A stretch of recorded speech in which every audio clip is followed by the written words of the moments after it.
Ashama nagaa waaqayyo sinifaa ta'u jechuun jaaladha. Akka wajjantoota jaalatamtoota obboleewwan koo hundi keessanuu akkam jirtanii warri yuutuubara geexii asallaa jedhuratti argamtan qaqqaaliiwwan koo akkam jirtanii maan haadha kooti hundi keessanuu nageenyi koo bakka jirtanitti sinaa qaqqabu. Gaafa tokko kan gidinullee warra yuutuubara hin taanee irraa jiru irratti dubbachaa jirra. Akkasii siniin jedhaa mee har'ammoo dubartii ta'ee kushiinan jira.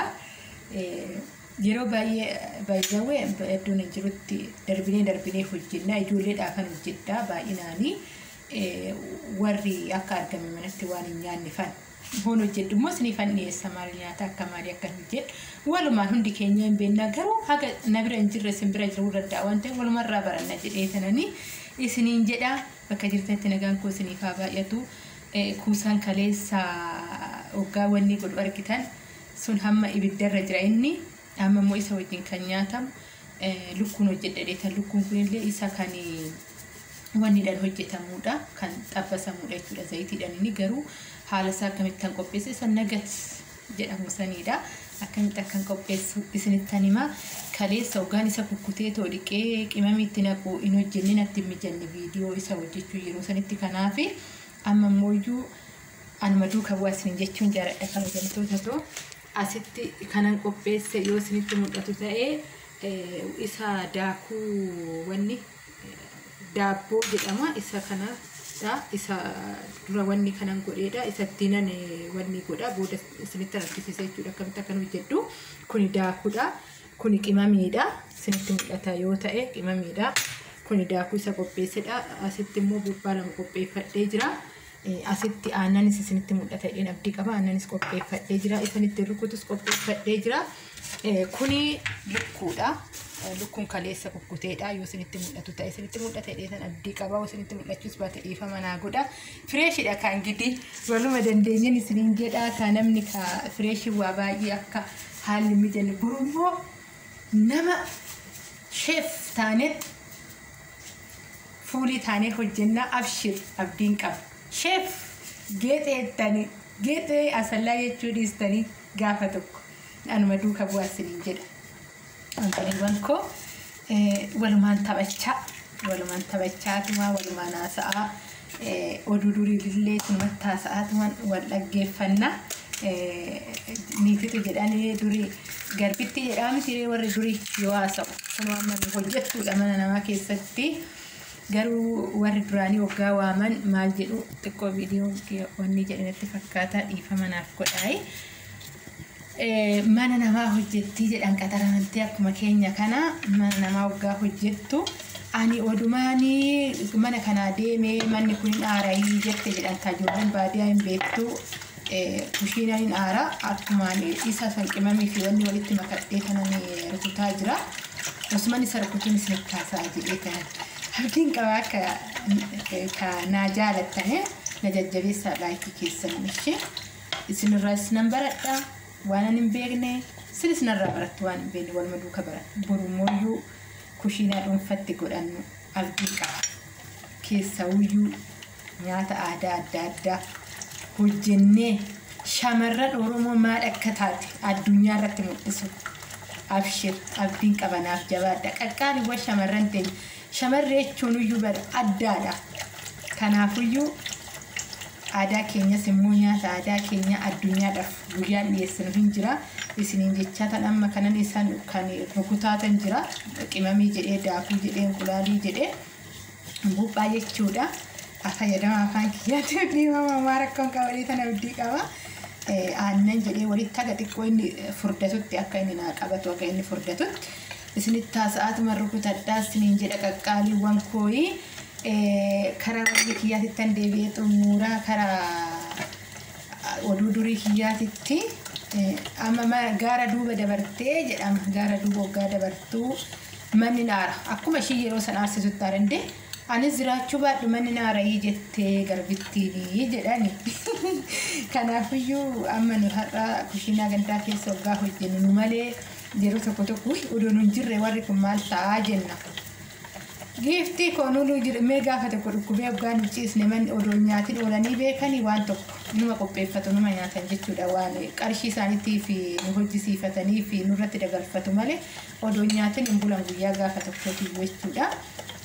Kana fakkaataa qaqqaaliiwwan kooyii shaarbii mataatti waan hidhadheef laazim namni kushiinaa hojjetu dabbasaa ofii hidhachuu qaba. Kanaafan hidhadhee siniin jedha gaafa tokko mooyyuu uffata sheefin uffatu jedhee tan abdii qabaa siniin jedha. Isin hundi keessanuu immoo ana bichaas seenaa hundi keessanuu waan akkasii godhe maaliif mana keenya huyyunuu sheefidha. Mana keenya abbaa manaa keenya ijoollee keenyaaf maal takka tafa maal hunduuyyuu boru gaa'ila godhannee haadha ijoollee abbaa ijoollee ta'uu dandeenyaatti batalaa shamarri biyya ormaa jirtan abdiin qaba hundi keessanuu. Boqonnaan keessan gaa'ila keessan keessatti gammachuun keessan ijoollee keessan keessatti akka argattan abdiin qaba waan ta'eef kana raajii irratti dubbadha.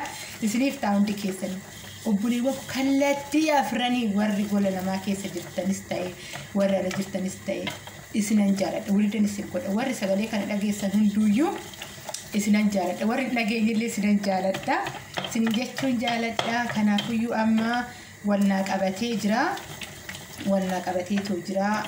Amma isa keessaa baasee tanan kana xumuradhee jira walumaan hojjenna kana geejjisee jira. Amma asirratti kanan qopheeffadheedha isinitti mul'ata jedhee tan abdii qaba isinittan argisiisaa isinitti illee mul'ata amma akkatti qopheeffadhee jira asitti amma isinitti mul'atu hojii dhiifama naa godhaa xiqqoo ishii yaa fireeshidha akkaataan itti wanni godhadhu nabii amma waan kana asan godhadhaa jechuudha. Asitti naqadhee waan isinitti mul'atu illee hoo baachuu dhiifama naa godhachuun jaaladha akka isinitti mul'atu nan godha xiqqoo akka tokko kunoo asitti kana qopheeffadhee jira. Asitti immoo isa daakuu wanni daabboo isan qopheeffadhee amma kunoo lukkichi qoo isinitti argisiisaa lukkuun isa kaleessa qimamiitti naqee shunkurtii minaaminaan zaffazafee bulche kana fakkaata. Asirratti daakurratti akkanatti godhadhee yoo isinitti mul'achuu illee baate yeroo biraa kan harka tokkoon qabee isinitti argisiisa. Dhiifama naa gootuun isiniin jedha ammaa fi kuusan kiyyallee bilchaachaa jira kottaa nyaadhayii. Booda yoon xabbasu garuu naa mijatee waan isinitti argisiisu natti fakkaatu lukkuu jechuudha yoo naa mijate. Nayyaala yoo naa mijachuu baate asumaan dhiifama naa gootanii amma akkanatti qopheessee jira lukkicha daakuudhaan rukute qimamii keessaa baasee jechuudha. Isa immoo kanan amma buuphaa lama jedhee aannan jedhee qimamii jedhee asitti rukutetti isattan cuuba isatti cuubee raawwadhee tanan isa keessaa akkanatti ergan cuubeen booda isinitti mul'ata akkatti cuubee ka'ee tanan as kunoo immoo daakuu wanni itti tuyyuu jira kan isa daabboo isa kee irra godhee jira isaanan rukutammoo ammas isaanan wal qabsiisaa isa sirriitti wal qabsiisee ka'ee tanan akkanatti qopheessee ka'ee sirriitti akka qabatu sirriitti harkota akka qabatu ergan isa rukutee raawwadhee booda haala kanaan akkatti godhee jira isa kunuuti nan gurguddisee tan kukkute maaliif erguma tokko nyaatanii ta'uu kan jedhee tananii akka feetanitti kukkutuu dandeessu jechuudha. Isin akka isinii mijatetti akka warri keessan jaalatutti kana fakkaataa isiniin jedha. Dhiifama garuu yeroon xabbasu isinii fi qopheessinii maaliif xiqqoo haala tuyyuu natti mijachuu didee xibsee amma ijoollee hoggaan fidu caacaatatu jira waan ta'eef isinirratti ijisiisuun barbaanne viidiyooyi amma kana waliin akkatti qopheessu duuban dhufaa jiranii kanaafidha. Akkaatuma hojiitti xibsii garuu eenyumtuyyuu isin rakkisa jedhee tooyyaaduu akkaataa qopheessaa isaati malee xibsiin akkuma roormaanii waanuma feene xabbasnuutti zayituma isneetuma xabbasu bichaa waan ta'eef hin gootan jedhee tananii lukkuu isa kutameetu gurguramu sanidha. Isa lukkuu jiraa samsoon ta'in beekuu dandeessan kan mana baay'eetti warri ani bira jiru waan akkasii jaalatu ijoollee isaaniitiif jecha manatti isaan baay'ee waa wanni hin jenneef ijoollee isaaniitiif jecha waan akkanaa qopheessuu jaalatanii kanaa dhiifidhaa isiniin jedha obboleewwan kooyii yoo isinitti tolee yaa laayikiidhaan na beeksisa akka laayikii akka gootan ittiin qaba.